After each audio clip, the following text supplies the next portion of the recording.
Welcome back, fellow gamers.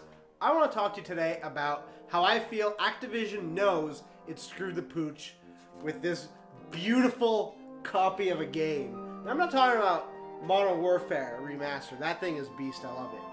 I'm talking about Infinite Warfare, and might be like beating a dead horse at this point.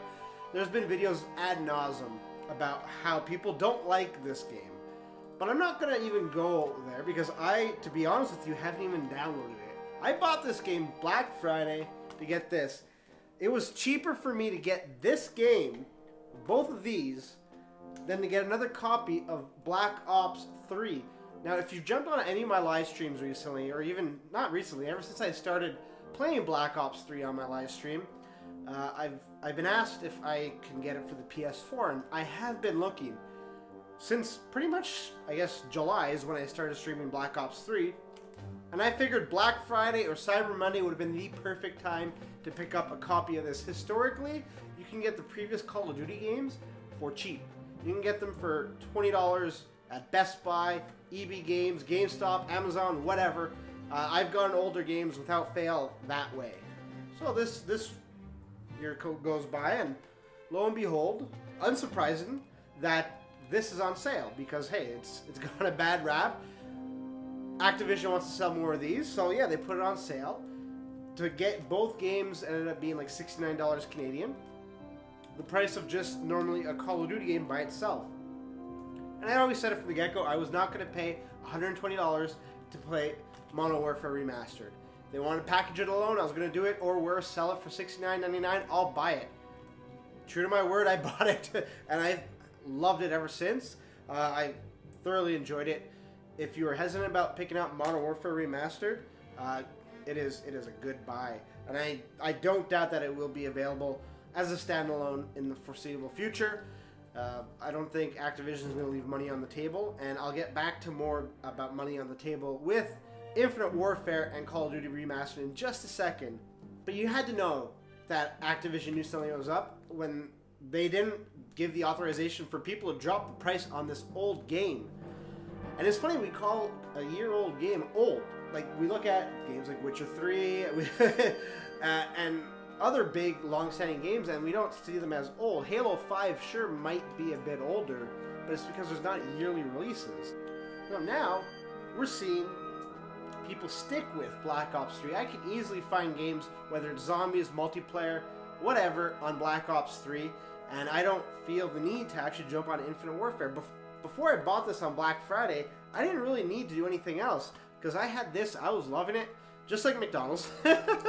And from there, it was really that kind of eye-opening moment, I think, for Activision. They were like, oh, well, yeah, well, maybe the hate wasn't fake. Maybe people are just sick and tired of the way that we're going. And yeah, Black Ops 3 had a lot of faults, especially in the multiplayer. A lot of people complained. I didn't like the multiplayer in this one. All the jumping around and hopping, all that bitty booping was getting on my nerves, and I didn't want to play Call of Duty like that. Play Titanfall all day, all night like that, because there's a reason to that. Here, they're just throwing something in because, hey, why not?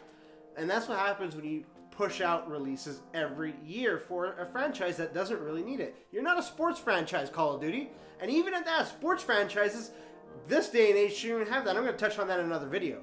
Guys, like, this is not working. These new games are not working. It's been 3 years now of people complaining about the games, and they saw it. They saw with Advanced Warfare, they saw it with Black Ops 3, and then they saw it the lead up. The lead up, as soon as Infinite Warfare was announced, all the hate. Well, I think that's where they kicked it in overdrive, and they're like, we have to give the players something else to latch onto this year. Well, what better than one of the best Call of Duties of all time? One of the best shooters of all time that I know. A lot of you newer folks might disagree. Call of Duty 4 revolutionized first-person shooting. Without that, we would not have a lot of things present today, and definitely without Halo, we wouldn't have had a lot of things present today as well. Just like GoldenEye, Perfect Dark paved the way. This was one of the keystone steps into making first-person shooters a mainstream type of game. Well, let's get back on track. Activision screwed the pooch with this 3-year development cycle and forcing studios to kind of like mold into the same genre. Let's all go futuristic. Let's all like shoot laser beams out of our eyes. No, at this point in the game, I think now they realize that go back to boots on the ground. Look at what this is doing. People are like, I'm actually surprised that they would want to do this because it's going to divide your player base in half, but that's not even what's happening. This player base isn't half. This is like next to nothing. This is where the player base is. I at no point have trouble finding a search and destroy game, team deathmatch, domination, anything. Whatever I want to play, free-for-all, one-on-one, I play it all on COD 4 Remastered, or Call of Duty Modern Warfare Remastered. That's how we know that Activision knows that they screwed up, is that they were willing to fracture their player base just to make sales. We know this game is crap, so we'll give you something you really want to play. And look at the latest update that dropped this week, where they included free maps. That's great. Kind of should have been maps that were already in the game to begin with because they are original maps.